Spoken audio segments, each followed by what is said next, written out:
teman-teman, kali ini kita akan belajar mengenai penilaian proyek dan penilaian tertulis dengan anggota kami yakni Eka Puspita Wardani, Emilia Aryani, dan Elza Zulandita. Yuk langsung aja. Penilaian proyek merupakan suatu kegiatan penilaian terhadap suatu tugas yang mencakup beberapa kompetensi yang harus diselesaikan oleh peserta didik dalam beberapa periode tertentu. Nah, tugas-tugas tersebut dimulai dari perencanaan, kemudian pengumpulan data, kemudian pengorganisasian data, kemudian ada pengelompokan data, dan juga yang terakhir yaitu penyajian data. Penilaian proyek dapat dilakukan di setiap mata pelajaran karena penilaian proyek ini dapat memberikan informasi tentang kemampuan peserta didik seperti memahami, mengaplikasikan materi, dan juga mengimplementasikan materi yang telah dipelajari sebelumnya. Adapun tujuan dari penilaian proyek yakni ada 4. Nah, yang pertama yaitu kemampuan menyelidiki secara umum. Yang nomor 2 yaitu mendapat pengetahuan dan informasi dalam bidang tertentu. Kemampuan untuk mengaplikasikan pengetahuan dalam suatu penyelidikan, dan yang terakhir kemampuan untuk menginformasikan subjek secara jelas.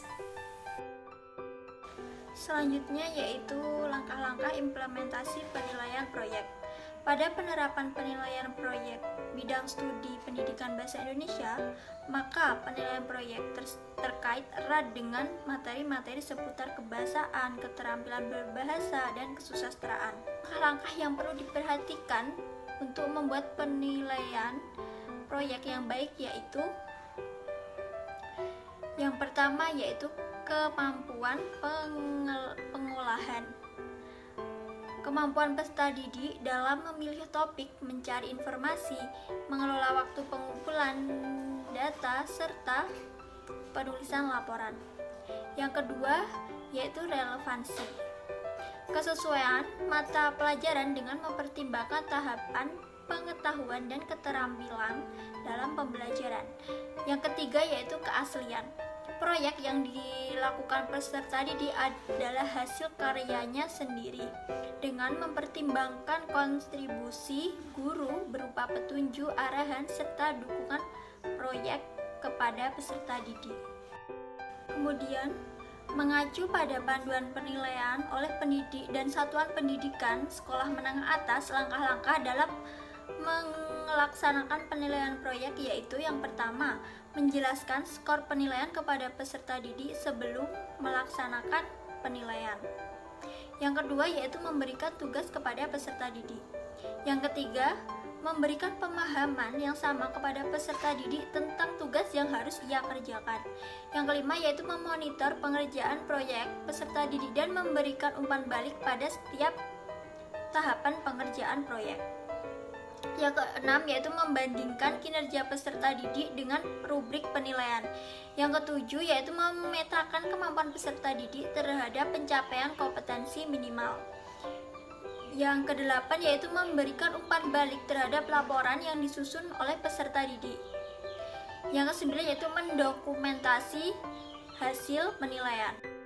Selanjutnya yaitu pengertian penilaian tertulis. Menurut Griffin dan Nick tahun 1999, penilaian merupakan suatu pernyataan berdasarkan sejumlah fakta untuk menjelaskan karakteristik seseorang atau sesuatu. Penilaian tertulis merupakan penilaian di mana soal dan jawaban yang diberikan kepada peserta didik dalam bentuk tulisan. Dalam menjawab soal, peserta didik tidak selalu merespon dalam bentuk menulis jawaban, tetapi dapat juga dalam bentuk yang lain seperti memberi kode, mewarnai, menggambar, dan lain sebagainya oleh Handout MGMP tahun 2006. Jadi dapat disimpulkan bahwa penilaian tertulis adalah penilaian yang dilakukan seorang tenaga didik untuk mengetahui sebagaimana respon atau jawaban siswa dalam bahasa tulisannya sendiri. Jadi anak dituntut untuk menulis argumennya secara tertulis. Terdapat dua fungsi penilaian tertulis. Yang pertama, tes formatif di kelas. Tes formatif merupakan tes hasil belajar untuk mengetahui keberhasilan proses pembelajaran yang dilakukan oleh pendidik, guna mendapat umpan balik dari upaya pengajaran yang dilakukan oleh pendidik. Yang kedua adalah tes sumatif. Tes sumatif merupakan tes hasil belajar guna mengetahui keberhasilan peserta didik setelah mengikuti program pengajaran tertentu.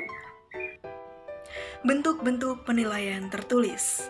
Yang pertama, tes objektif.